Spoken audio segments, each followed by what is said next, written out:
بسم اللہ الرحمن الرحیم۔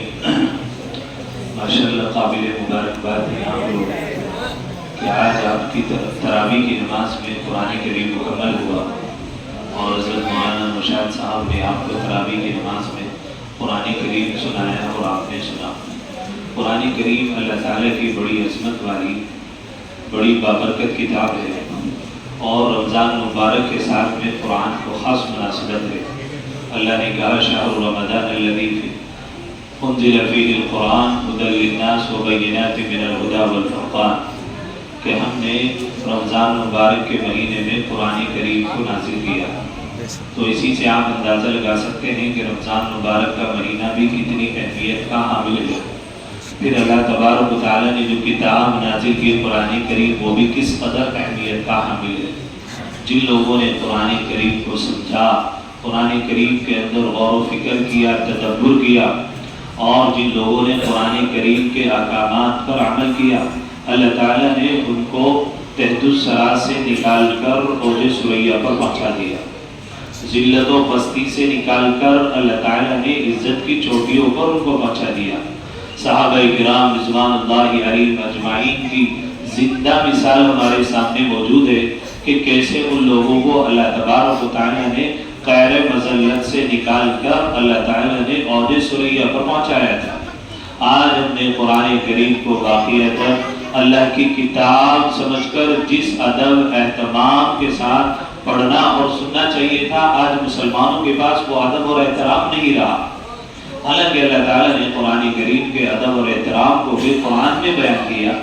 اللہ تعالیٰ قرآن کریم میں کہتا ہے وَإِذَا قُرِئَ الْقُرْآنُ فَاسْتَمِعُوا لَهُ وَأَنصِتُوا لَعَلَّكُمْ تُرْحَمُونَ۔ اے لوگوں، جب تمہارے سامنے قرآن کریم پڑھا جائے فَاسْتَمِعُوا تو اس کو سنو، وَأَنصِتُوا اور خاموش رہو، لَعَلَّكُمْ تُرْحَمُونَ تاکہ تمہارے اوپر رحم کیا جائے۔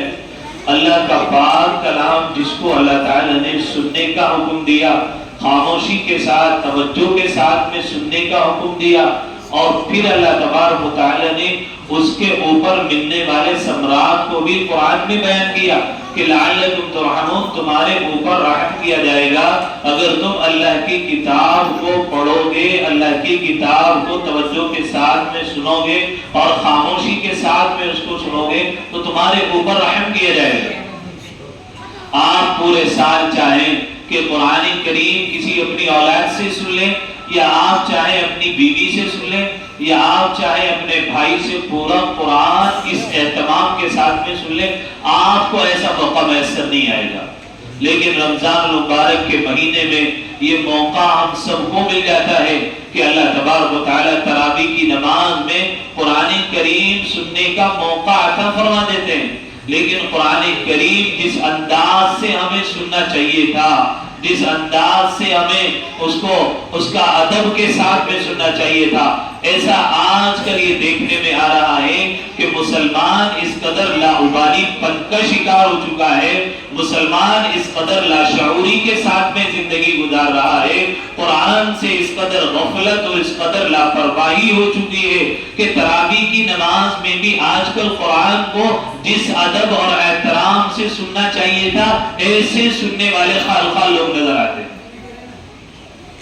امام صاحب پڑھتے رہتے ہیں، کتنے اسلوب کے ساتھ، کتنی توجہ کے ساتھ، پورے دن کی محنت کے بعد رات کو تراویح کی نماز میں کھڑے ہو کر آپ کو سورہ فاتحہ سناتے ہوئے پسینے چھوڑتے ہیں، آپ کے سامنے کھڑے ہو کر چار پارے سنا دیتے ہیں۔ آپ کو یہ توفیق نہیں ہوتی کہ توجہ کے ساتھ میں، انہماک کے ساتھ میں اللہ نے موقع دیا رمضان المبارک میں قرآن سننے کا، آج مسلمانوں نے اس کے ساتھ میں کھلواڑ کر رکھا ہے۔ بے شک بے شک۔ آج ہمارے اوپر رحم کیوں نہیں ہو رہا؟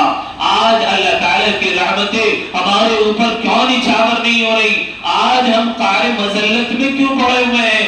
آج ذلت اور رسوائی ہمارے دامن کے ساتھ کیوں چمٹ گئی ہے؟ اس کا ایک حکم بھی ہے کہ اللہ کے قرآن کو جس توجہ کے ساتھ میں سننا چاہیے تھا اس توجہ کے ساتھ میں نہیں سنا۔ اللہ اکبر!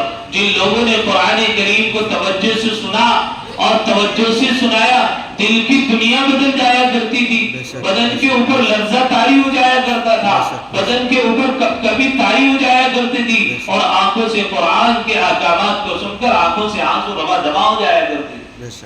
ہم نے سمجھا ہی نہیں قرآن. اللہ قرآن میں کہہ رہا ہے لو انزلنا هذا القرآن على جبل لرأيته خاشعا متصدعا من خشية الله.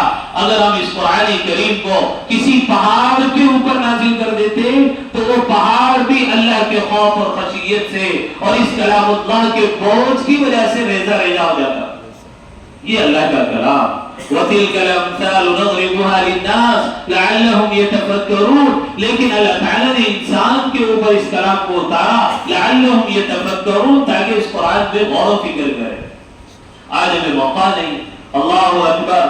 اللہ کے نبی حضرت جناب رسول اللہ صلی اللہ علیہ وسلم کے زمانے میں جب مسلمانوں کو ستایا گیا, مارا گیا اور حد درجے پریشان کیا گیا, حضور علیہ السلام نے صحابہ سے کہا اے میرے صحابہ, اب جہاں تمہیں امن مل جائے, جہاں تمہیں سکون مل جائے, جہاں تمہیں اطمینان کے ساتھ اللہ کی عبادت کرنے کا موقع فراہم کر دیا جائے, اس جگہ جا کر ہجرت کر جاؤ اور وہاں جا کر اپنا ڈیرا ڈالو.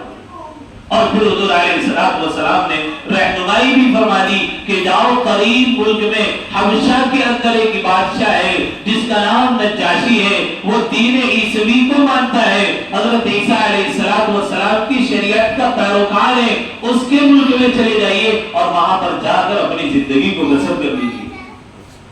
بہت سے صحابہ نے ہجرت کی. ہجرت کرنے کے بعد حبشہ پہنچ گئے.